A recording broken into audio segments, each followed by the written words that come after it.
Semester 2 ethics and values in ancient Indian tradition का ये बहुत ही ज़्यादा इम्पोर्टेंट सवाल है जिसे मैं आपको एक आसान नोट्स के साथ आसान भाषा में समझाऊंगा। अगर मेरा वीडियो आपके लिए हेल्पफुल होता है तो मेरे चैनल को सब्सक्राइब करके वीडियो को अधिक से अधिक लाइक एंड शेयर करें।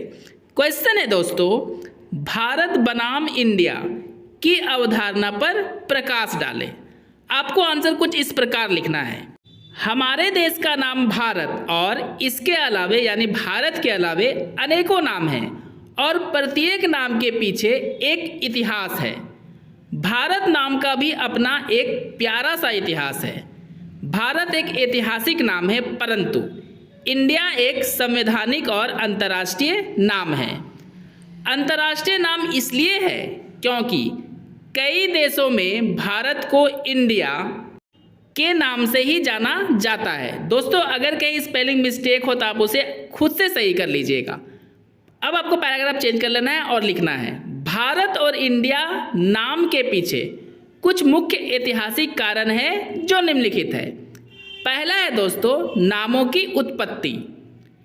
इंडिया शब्द ऐतिहासिक रूप से बाहरी लोगों के द्वारा सिंधु या सिंधु नदी के दक्षिण और पूर्व की भूमि को दर्शाने या बताने के लिए उपयोग किया जाता था। जैसे अरबी फारसी लोग इस क्षेत्र को हिंद या तुर्की लोग इसे हिंदुस्तान कहते थे, जिसका सीधा सीधा मतलब है दोस्तों, बाहरी देश के लोगों ने अपने अपने सुविधा के अनुसार भारत का नाम इंडिया या हिंदुस्तान रख दिए। दूसरा कारण है दोस्तों, ऐतिहासिक उपयोग। अफगान और मुगल हिंदुस्तान शब्द का प्रयोग प्रायः भारतीय उपमहाद्वीप के उत्तरी क्षेत्रों को बतलाने के लिए किया करते थे। दोस्तों, मेरे कहे अनुसार आपको आंसर लिखना है क्योंकि लिखते समय कुछ मिस्टेक्स हो जाती है। बाद में जब ब्रिटिश भारत आए तो वे लोग न केवल उत्तरी क्षेत्र बल्कि पूरे उपमहाद्वीप को इंडिया के नाम से पुकारने लगे। आई होप दोस्तों आपको पॉइंट्स अच्छे से क्लियर हो रहा होगा। तीसरा पॉइंट देखते हैं, नाम को लेकर विवाद। जब मोहम्मद अली जिन्ना ने हिंदुस्तान से अलग मुस्लिमों के लिए एक राष्ट्र की मांग की तो उन्होंने नाम को लेकर भी विवाद खड़ा किया कि हिंदुस्तान शब्द हिंदुओं के लिए तथा पाकिस्तान शब्द मुस्लिमों के लिए उपयोग किया जाना चाहिए।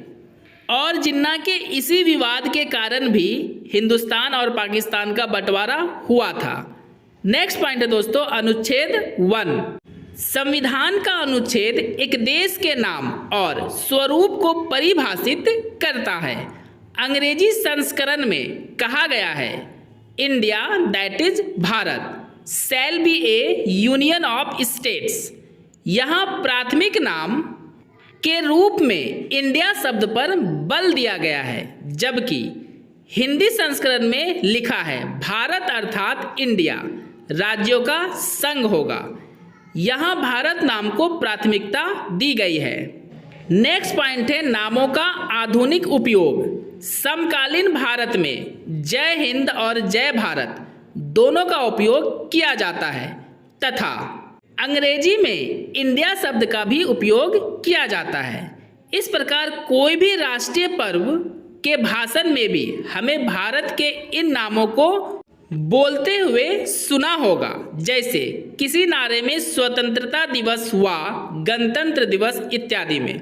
सीधा सा मतलब है दोस्तों, आपने भी सुना होगा और कहा भी होगा, जब आप और हम स्वतंत्रता दिवस और गणतंत्र दिवस मनाते हैं तो भारत और इंडिया, हिंदुस्तान, इन सभी नामों को हम लोग जरूर लेते हैं। दोस्तों, आपको पैराग्राफ चेंज करके एक छोटा सा नोट्स लिखना है, जिसमें लिखना है 2015 में केंद्र सरकार ने यह कहते हुए नाम के परिवर्तन को लेकर विरोध किया था कि संविधान बनते समय इस मुद्दे पर यानी नाम के परिवर्तन को लेकर जो मुद्दा था उस पर व्यापक विचार विमर्श किया जा चुका है और इतने सारे विचार विमर्श करने के बाद ही संविधान में भारत और इंडिया जैसे नाम को जोड़ा गया है।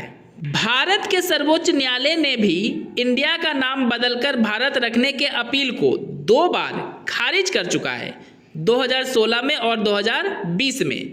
सर्वोच्च न्यायालय यह कहता है कि भारत और इंडिया दोनों का नाम संविधान में उल्लेखित है और न्यायालय दोस्तों संविधान के अकॉर्डिंग ही काम करती है। इसलिए हमारे देश का सुप्रीम कोर्ट अर्थात सर्वोच्च न्यायालय ने नाम बदलने के अपील को खारिज कर दिया। दोस्तों मेरा ये नोट्स अगर आपके लिए हेल्पफुल हुआ है तो चैनल को सब्सक्राइब करें और वीडियो को अधिक से अधिक लाइक एंड शेयर करें।